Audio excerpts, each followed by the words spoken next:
एक बार फिर से आप सभी का हार्दिक स्वागत, वंदन, अभिनंदन है दोस्तों। आज करेंगे प्रश्नोत्तरी, जिसकी हम शुरुआत बहुत पहले कर दिए थे और हमने बहुत सारे टॉपिक को कवर कर लिया था। आज हम व्याकरण के पोर्शन में आ चुके हैं दोस्तों। आइए व्याकरण में हम देखेंगे आज जो है कि आप देख पा रहे होंगे आपके स्क्रीन पर छंद विचार, शब्द शक्ति, रस, छंद, अलंकार और शब्द शक्तियाँ। तो सबसे पहला प्रश्न आपके स्क्रीन पे है, जिसे हम आज देखने का कार्य करेंगे। ध्यान दीजिए, ये है पहला प्रश्न। पहला प्रश्न है, अर्थबोध कराने के संदर्भ में निम्न में से कौन सा कथन सत्य है। यहाँ पे पहला ही प्रश्न सत्य से पूछा जा रहा है और अभी ये प्रश्न है अभिधा, व्यंजना और लक्षणा से। देखिए, अर्थबोध कराने के संदर्भ में निम्नलिखित में से कौन सा कथन सत्य है। अभिधा शब्द शक्ति लक्षणा पर आश्रित होती है, लक्षणा शब्द शक्ति व्यंजना पर आश्रित होती है और अभिधा शब्द शक्ति लक्षणा एवं व्यंजना दोनों पर आश्रित होती है। लक्षणा एवं व्यंजना दोनों शब्द शक्तियाँ अभिधा पर आश्रित होती हैं। तो यहाँ पे आप देख पा रहे होंगे ए, बी, सी, डी तीनों ऑप्शन चारों आपने देख लिया। अब आप कमेंट के माध्यम से हमें फटाफट उत्तर दीजिए। तो इसमें आपने पढ़ा होगा शब्द शक्तियाँ, तो अभिधा क्या होती है, व्यंजना क्या होती है, लक्षणा क्या होती है। तो आप समझ पा रहे होंगे इस प्रश्न को। देखिए, इस प्रश्न का आंसर होगा डी। डी में क्या बताया जा रहा है, लक्षणा एवं व्यंजना दोनों शब्द शक्तियाँ अभिधा पर आश्रित होती। तो आप पढ़े में होंगे अभिधा, व्यंजना और लक्षणा। अभिधा में सीधा आप एक बार पढ़ेंगे और आपको अर्थ समझ में आ जाएगा।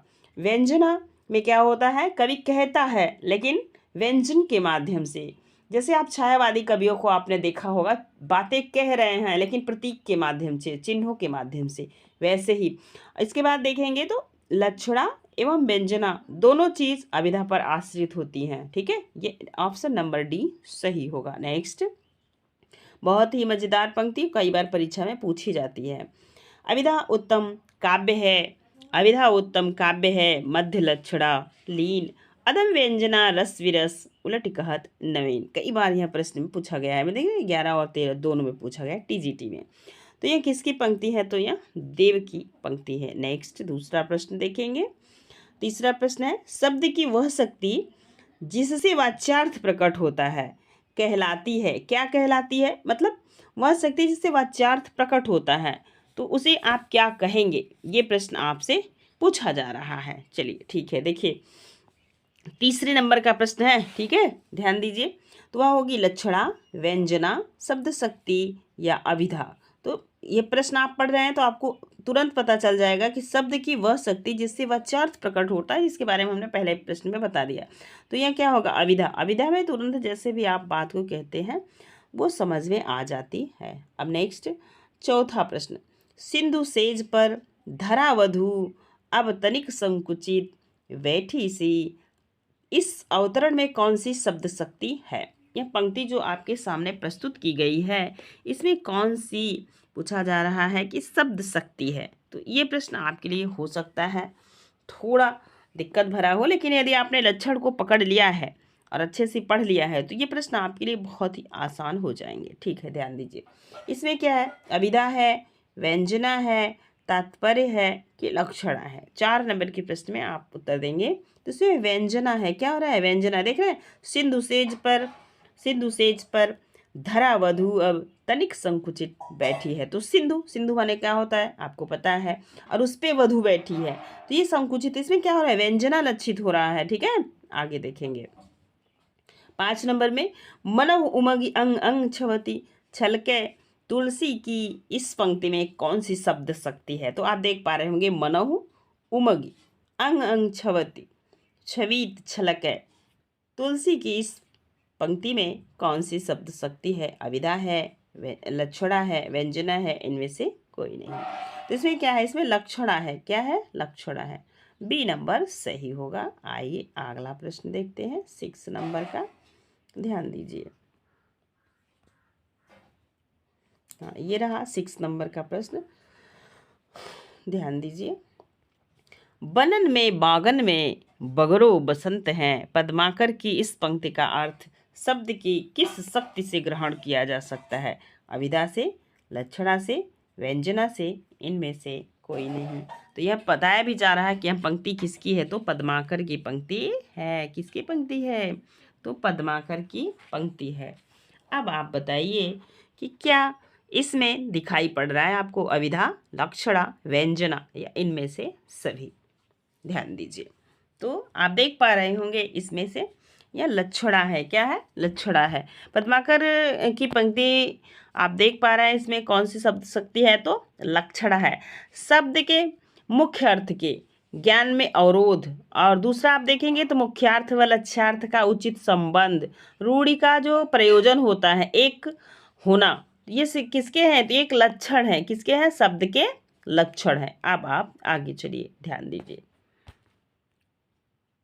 नेक्स्ट प्रश्न है, देखिए, जहां शब्द प्रत्यक्ष अर्थ को त्याग कर किसी और ही अर्थ की प्रतीति कराए जो उसे प्रत्यक्ष अर्थ की अपेक्षा अधिक चमत्कारपूर्ण हो, काव्य शास्त्र के अनुसार यह किसका लक्षण है, रस का, अलंकार का, ध्वनि का, इनमें से कोई नहीं। ये भी प्रश्न आपके लिए बहुत ही मजेदार है, आप लोग फटाफट उत्तर दीजिएगा। ध्यान दीजिए।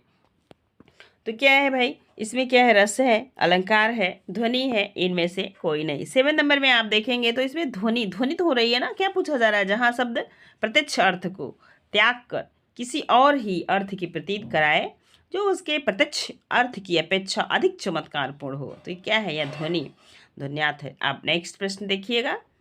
नेक्स्ट प्रश्न 8 नंबर का, चिर जीव जोरा जुरे क्यों न स्नेह गंभीर को घटके वृषभानुजा वे हलधर के वीर। ये पंक्ति बहुत बार अलंकार में पूछी जाती है, इसमें कौन सा अलंकार है। कमेंट सेक्शन में कमेंट के माध्यम से आप हमें बताइएगा इस पंक्ति में कौन सा अलंकार है। देखिए, उपर्युक्त दोहे में कौन सी शब्द शक्ति है, अविदा है, व्यंजना है, लक्षणा है कि सभी है।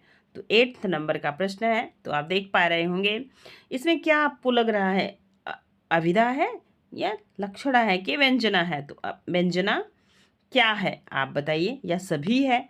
तो इसमें व्यंजना है। क्या है, व्यंजना है। आंसर होगा सी नंबर। नेक्स्ट, को घटिए वृषभानु जावे हलधर के वीर में कौन सी व्यंजना है, शब्दी व्यंजना या आर्थी व्यंजना या रस व्यंजना या इनमें से कोई नहीं। तो इसमें शाब्दी व्यंजना है, ए नंबर सही होगा। नेक्स्ट आगे देखेंगे।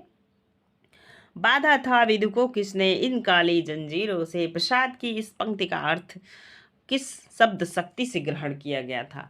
बाधा था इस विदु को के अंजारों में, ध्यान दे रहे हैं, बाधा था विदु को किसने इन काली जंजीरों से। पूछा जा रहा है इसमें कौन सी शब्द शक्तियां हैं। तो सबसे पहले आप बताएंगे किसमें क्या है, अविदा है, लक्षणा है कि व्यंजना है। क्या है इसमें, ठीक है। ए नंबर अविदा, व्यंजना, लक्षणा, इनमें से सभी। तो 10 नंबर का प्रश्न है, आप ध्यान दीजिए इसमें क्या होगा 10 नंबर में, ठीक है, बताइएगा।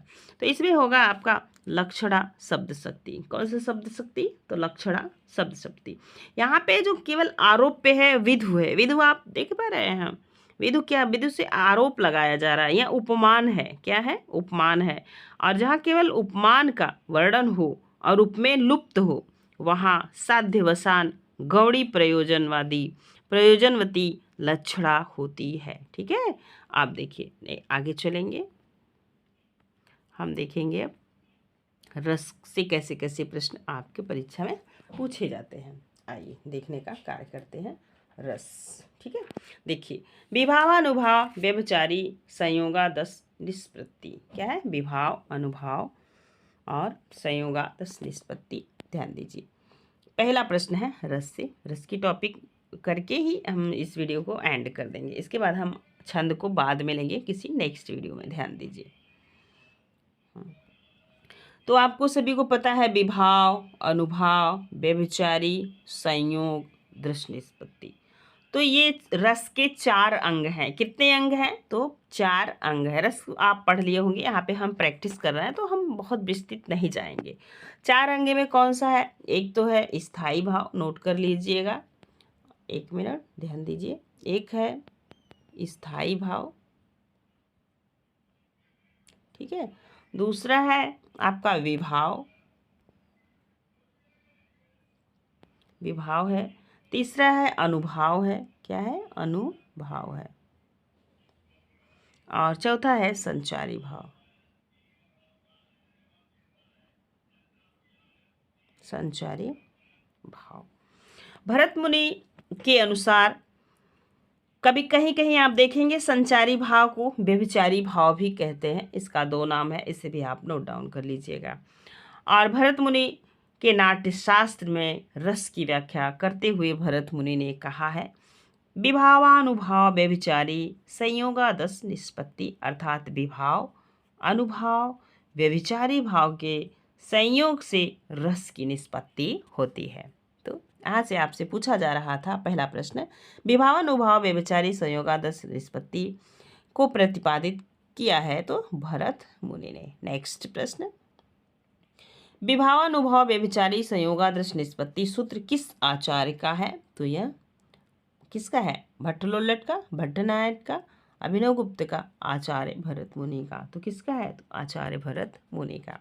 आइए नेक्स्ट प्रश्न देखते हैं। भरत मुनि ने रस सूत्र का विवेचन अपने किस ग्रंथ में किया है? तभी ऊपर हमने बताया था कि नाट्य शास्त्र में। आइए नेक्स्ट प्रश्न देखते हैं, देखिएगा।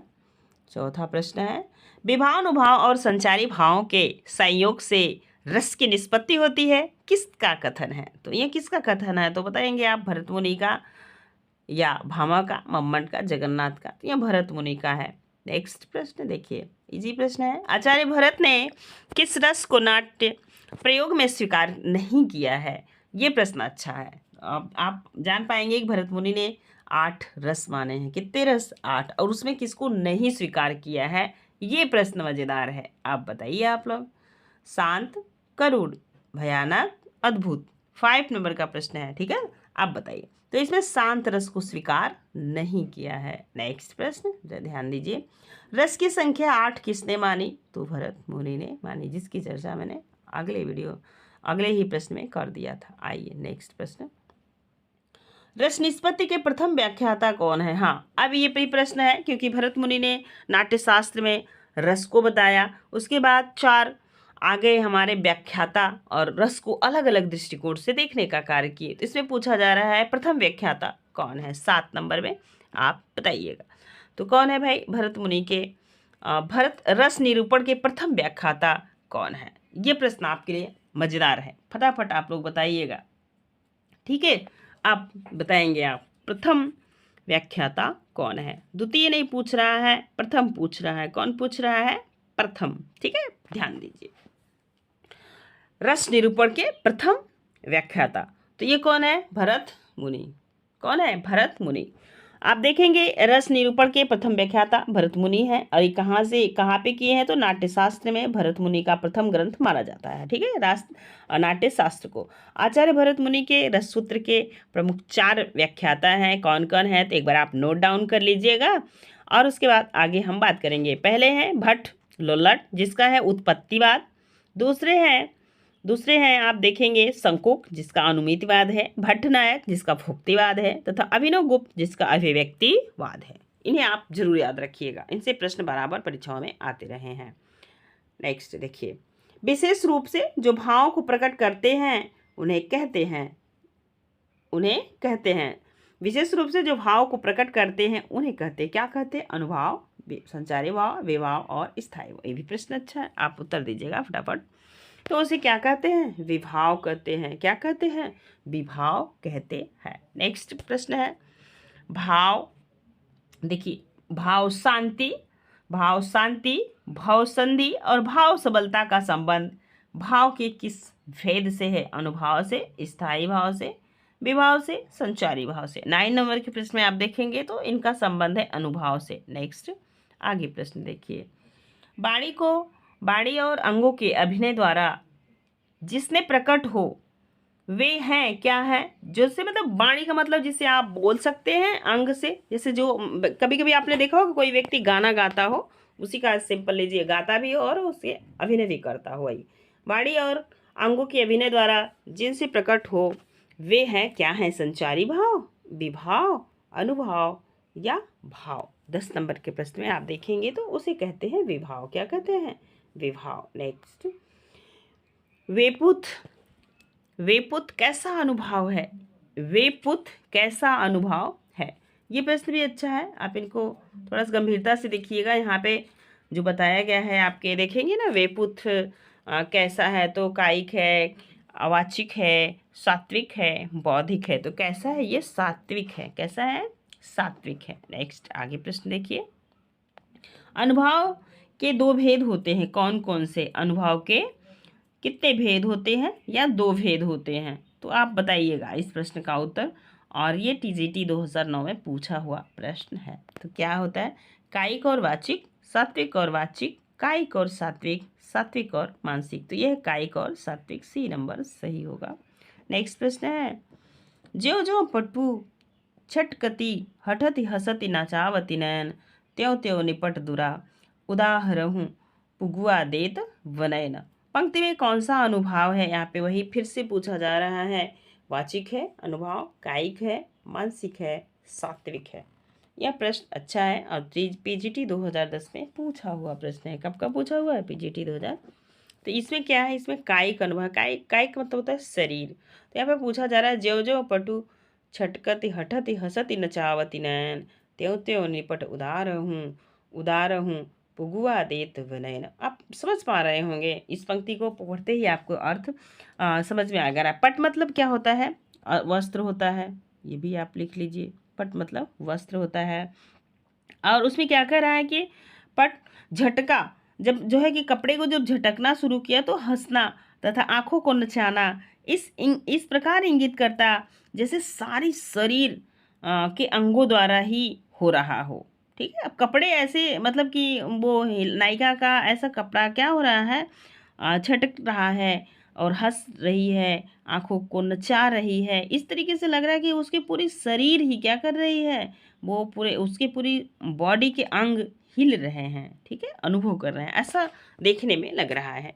अनुभव ही आप मान सकते हैं। नेक्स्ट आगे देखेंगे, आचार्य देव ने किस भाव को 34वां संचारी भाव कहा है। जब आचार्य रामचंद्र शुक्ल की पुस्तक आप पढ़ेंगे तो वो कहते हैं, बताते हैं कि 34वां कौन सा संचारी भाव है। वैसे संचारी भाव की संख्या पूछा जाएगी तो ये टोटल 33 है, और रसों की संख्या पूछी जाएगी 9 है।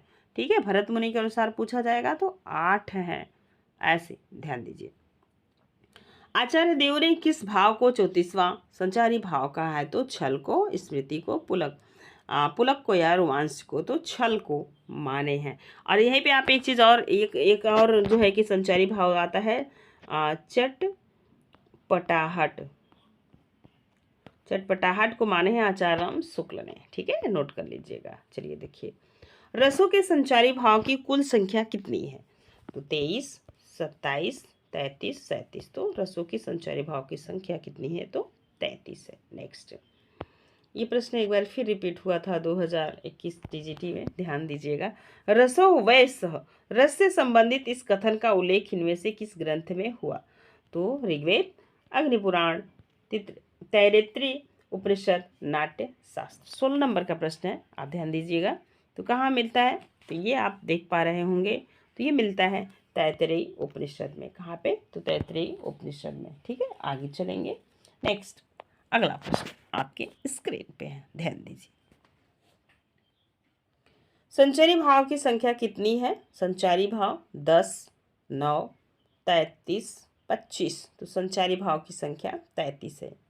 नेक्स्ट, काव्य शास्त्र के संदर्भ में नवरस से क्या अभिप्राय है, नवीन रस, नवरस, श्रृंगार रस, नवरस। अच्छा प्रश्न है, केवीएस प्रवक्ता 2014 का पूछा हुआ प्रश्न है, तो ध्यान देंगे। तो क्या होता है, तो ये नव रस होता है, नवम रस मतलब नव रस। आगे 20 नंबर का प्रश्न है, वीर रस का स्थायी भाव है, तो स्फूर्ति, युद्ध, उत्साह, विरक्ति। तो वीर का उत्साह होगा।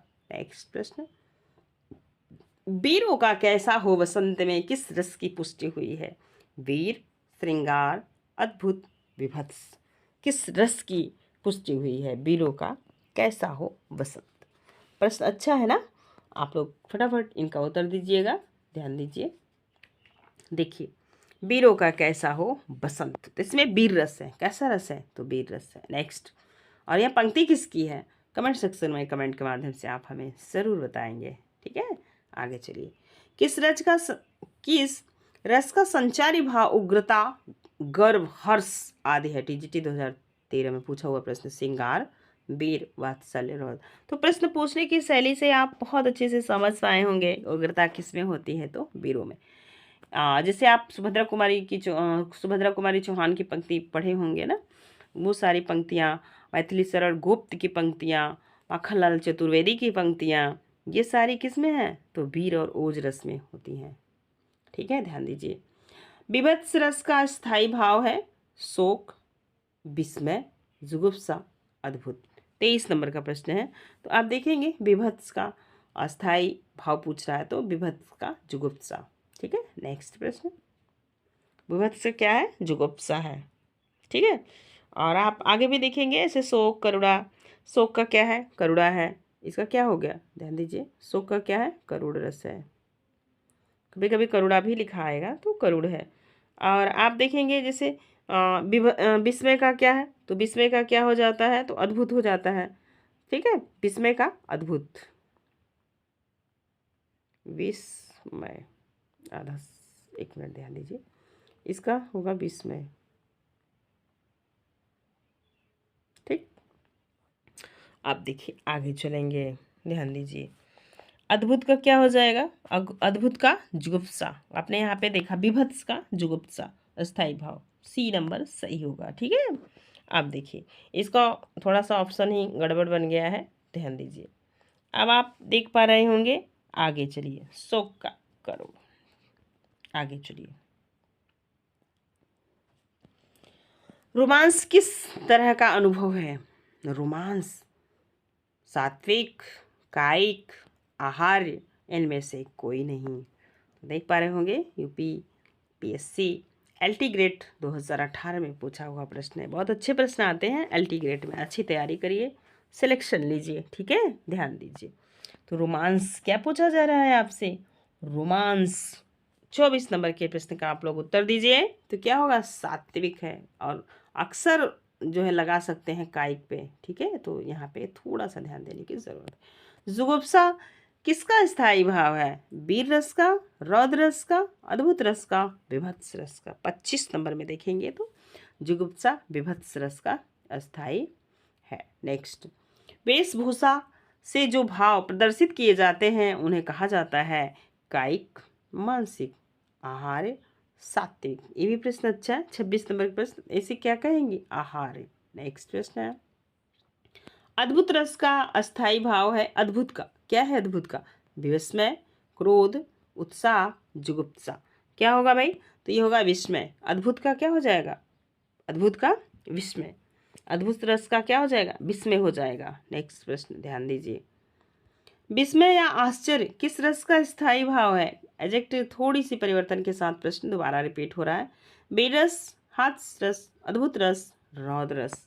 किसका हो जाएगा, तो विभत्स का। किसका पूछा जा रहा है, विस्मय या आश्चर्य किस रस का स्थायी भाव है।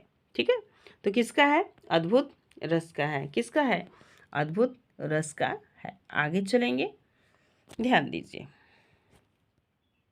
शांत, शांत रस का स्थायी भाव है शांत का रति, निर्वेद, शोक, विस्मय। शांत रस का स्थायी भाव क्या है, बताइएगा फटाफट। तो क्या है भाई, निर्वेद है, शांत का निर्वेद। नेक्स्ट प्रश्न है, निर्वेद अस्थाई भाव है, निर्वेद का अस्थाई भाव क्या है, रौद्र रस, शांत रस, करुण रस, भयानक रस। 30 नंबर का प्रश्न है, आप ध्यान दे पाएंगे।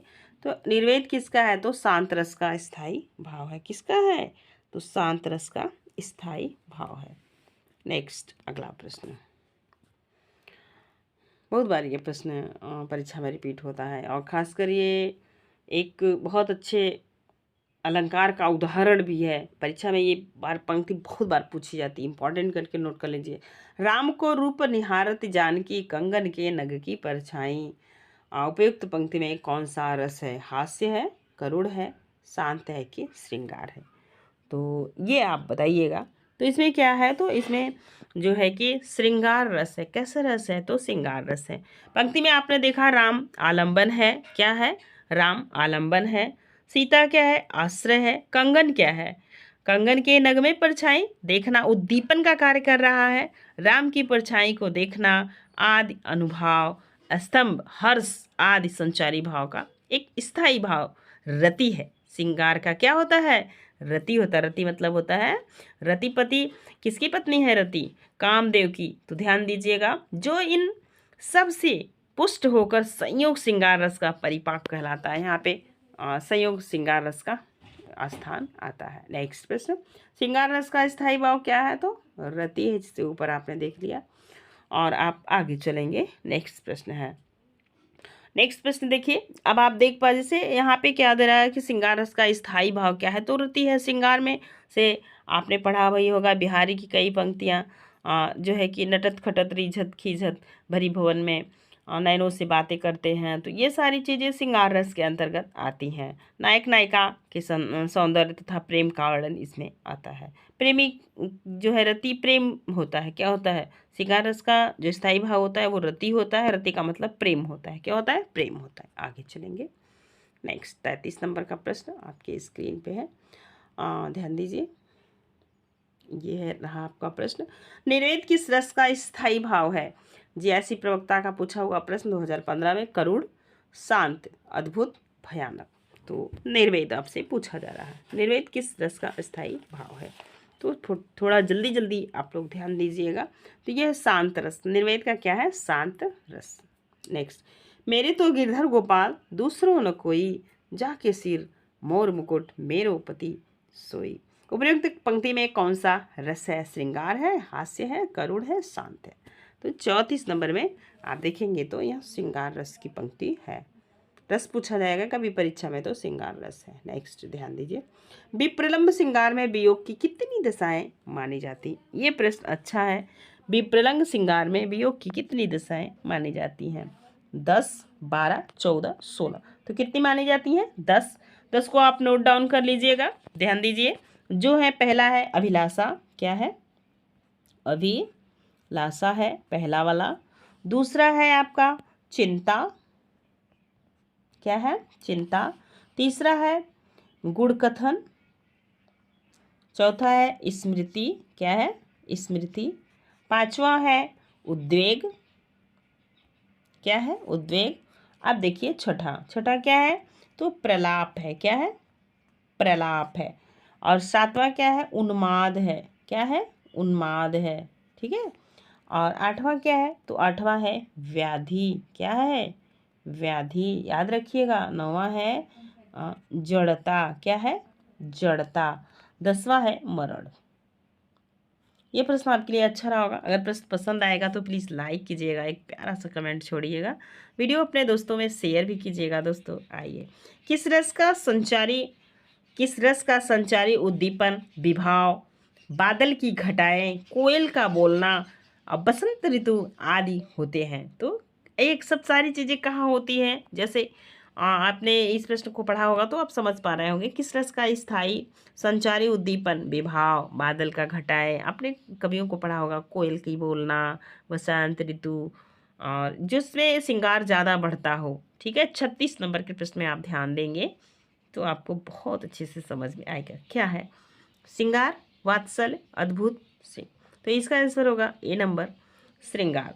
तो आप देख पाए होंगे, जैसे आपने बहुत सारी जो है उद्दीपन देखा होगा ना, जिसमें पति पत्नी या प्रेमी प्रेमिका के उद्दीप कर देते हैं प्रेम को, और उसमें प्रेम को बढ़ाने का कार्य करते हैं। तो वो कौन कौन सी चीज़ें हैं? जैसे उद्दीपन है, ध्यान दीजिए, कोयल हो गया, उसका बोलना, बसंत ऋतु, उद्यान, कोई बगीचा खूब प्यारा सा है, कुंज है, चंद्रिका है, नायक नायिका की जो प्रेम चेष्टाएं, आलंबन, हर्ष और लज्जा, उत्सुकता आदि संचारी भाव का संचार कर देता है। ये सबसे ज़्यादा श्रृंगार रस में मिलता है। नेक्स्ट प्रश्न आगे चलेंगे। देखिए नेक्स्ट प्रश्न है, फाड़ी नखर सौ आतड़िन रुधिर मवाद निकार, लेपति अपने मुखन पाए हरसि प्रेम गण नारी।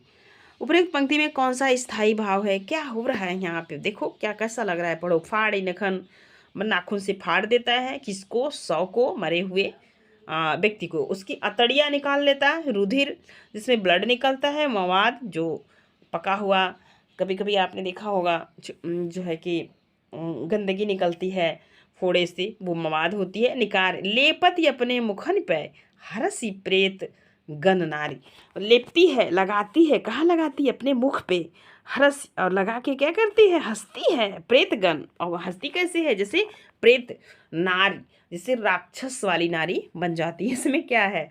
तो भय है, जुगुप्सा है, विस्मय है, निर्वेद है। बताइएगा आप लोग। तो आप पढ़ने से क्या समझ में आ रहा है आपको? जुगुप्सा हो रहा है ना, इसका अस्थायी भाव क्या होता है? घृणा। गंदगी है ना, घृणा हो जाता है। क्या होता है? घृणा होता है जुगुप्सा का। ठीक। तो जहाँ किसी वस्तु, व्यक्ति, स्थान, दृश्य को देखकर आपको घृणा आए, क्या है? घृणा है उत्पन्न हो, वहाँ पे कौन सा रस होगा? विभत्स रस जो है कि जुगुप्सा रस हो जाएगा। कौन सा रस हो जाएगा? तो यहाँ पे जुगुप्सा हो जाएगा, घृणा हो जाएगी आपको। नेक्स्ट आगे देखिए।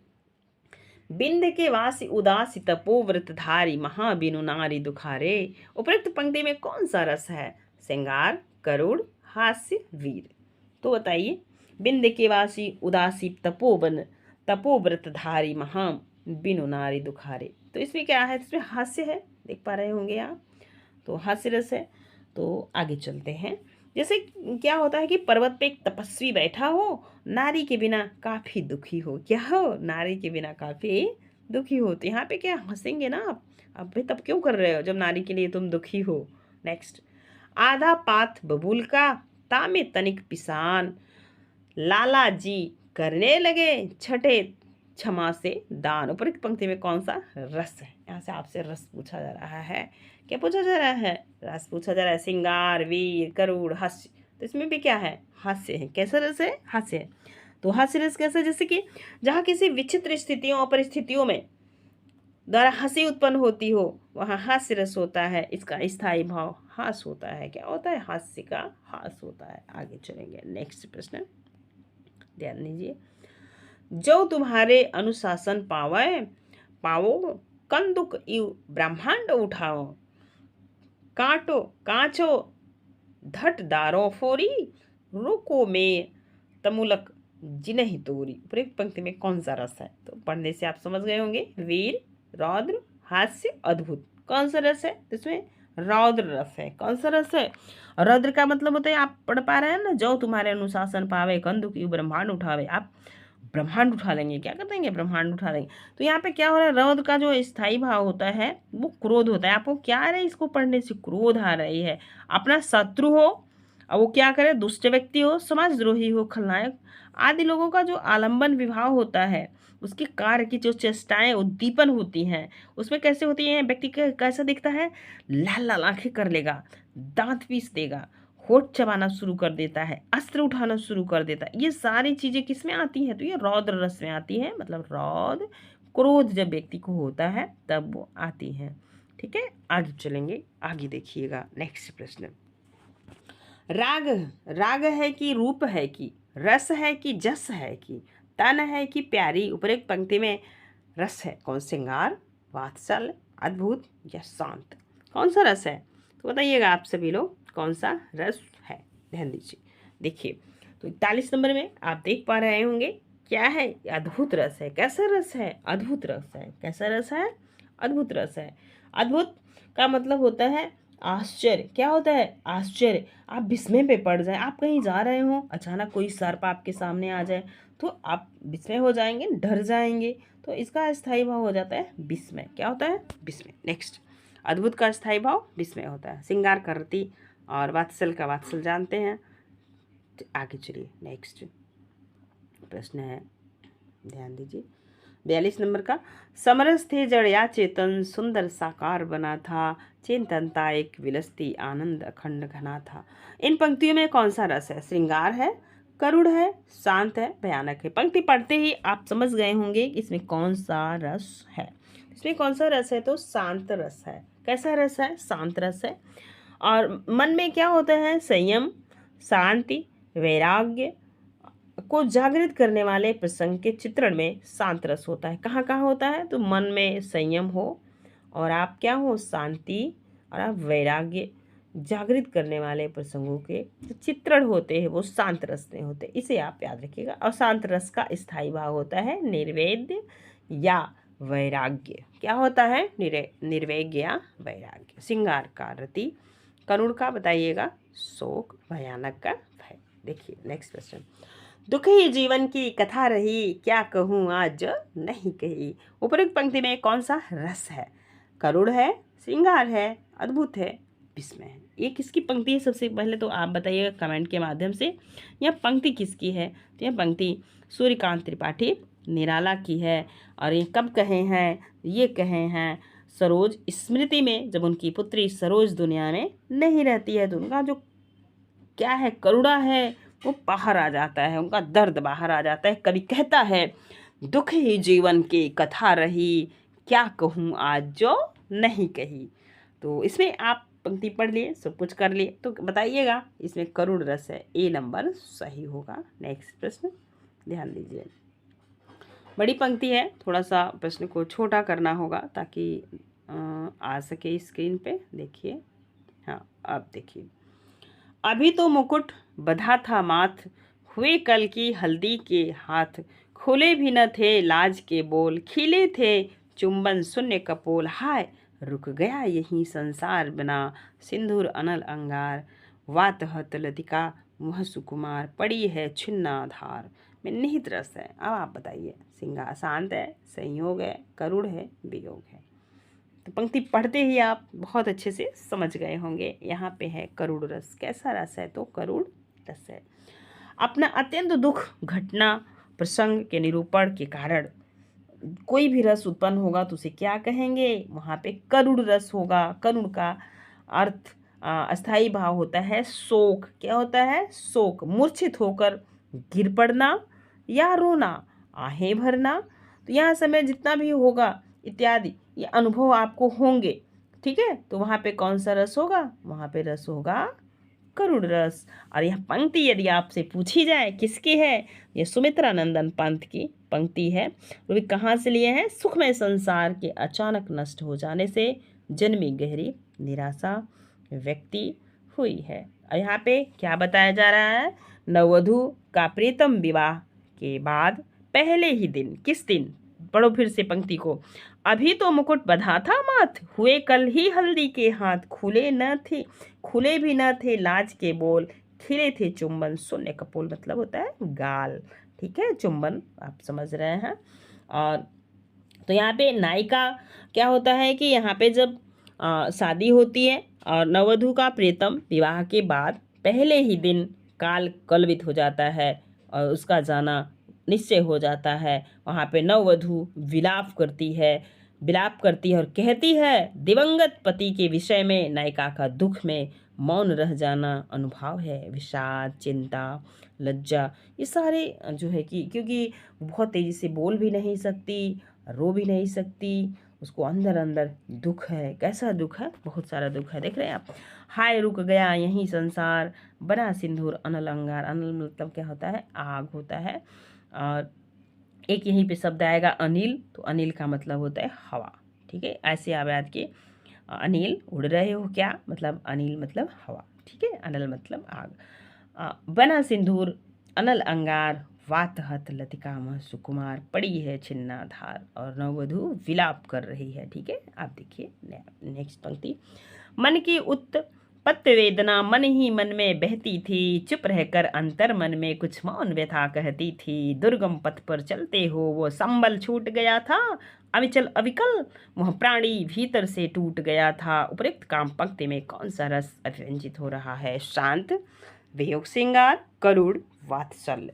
तो ये भी पंक्ति आपको कुछ वही दे रही है। देख रहे हो, फिर से पढ़ते हैं। मन की उत्पत्ति वेदना मन ही मन में बहती थी, चुप रहकर अंतर मन में कुछ मौन व्यथा कहती थी। दुर्गम पथ पर चलने का वह संबल छूट गया था, अविचल अविकल वह प्राणी भीतर से टूट गया था। उपयुक्त पंक्ति में कौन सा आपके रस है? शांत, वियोग श्रृंगार, करुण, वात्सल्य, वो बताइएगा। तो यहाँ पे करुण रस है। कैसा रस है? तो करुण रस है। और यह अत्यंत दुख और घटना का प्रसंग है। आगे चलेंगे, करुण रस है इसमें, ध्यान दीजिए। नेक्स्ट प्रश्न देखिए है, निम्न पंक्ति में किस रस का निरूपण हुआ है? एक और अजगरही लख एक और मृगराज, बिकल बटू ही बीच ही पर्यो मूर्छा खाए। एक तरफ अजगर है, समझ रहे हैं? एक तरफ मृगराज बिकल बटोही बीच में, और दोनों के बीच में एक व्यक्ति है। रोक दोनों को देखकर क्या कर रहा है? पर्यो मूर्छा खात, और बेहोश होकर वह गिर गया है। और पूछा जा रहा है रस कौन सा? भयानक, अद्भुत, श्रृंगार, विवत्स। अब बताइए 46 नंबर के प्रश्न में। तो आप समझ पा रहे होंगे यहाँ पे भयानक रस है। दृश्य कैसा है? भयानक है। तो आगे और ये भी जो है कि ये देख पा रहे होंगे इसमें ये पंक्ति बहुत ही मार्मिक है। और यहाँ पे आप देख रहे हैं कि स्वयं अपने की अपराध से व्यक्ति किस तरीके से अजगर और सिंह के बीच में डर रहा है। तो यहाँ पे आप देखेंगे मृगराज मतलब वन में रहने वाला, राज करने वाला कौन है? तो एक तरफ अजगर है, दूसरी तरफ कौन है? शेर है। तो अजगर और शेर का आलम्बन दिया हुआ है, भयानक स्थिति है और उद्दीपन है। चेष्टा खा के व्यक्ति जो है देख रहे हैं, मूर्छा खा के व्यक्ति गिर गया है। ठीक है, तो आगे चलते हैं नेक्स्ट प्रश्न की तरफ।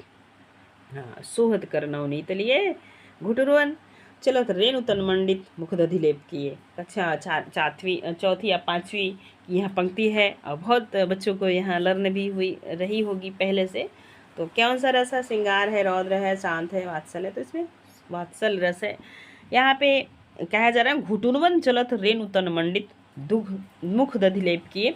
तो भगवान श्री कृष्ण घुटने के बल चल रहे हैं और रेणु धूल मिट्टी लगाए हुए, मुख में दही लगाए हुए चल रहे हैं। ठीक है, तो तो यहाँ पे आप देख पा रहे होंगे श्री कृष्ण के बारे में यह वर्णन किया गया है। मुंह पे दही लगाए हैं, शरीर में पूरी मिट्टी लगी है।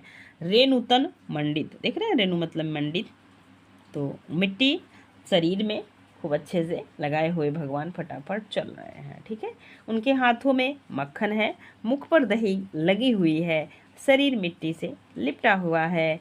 और इतना आकर्षक रूप का वर्णन कौन कर सकता है? बताइए, ये वात्सल रस है। ठीक है, आगे चलेंगे। नेक्स्ट प्रश्न है मेरी भो बाधा हरो राधा नागर सोय जातन की छाई परे श्याम हरिति द्वितीय। इसमें पूछा जाएगा कौन सा अलंकार है? तो इसमें उत्प्रेक्षा अलंकार है। कौन सा अलंकार है?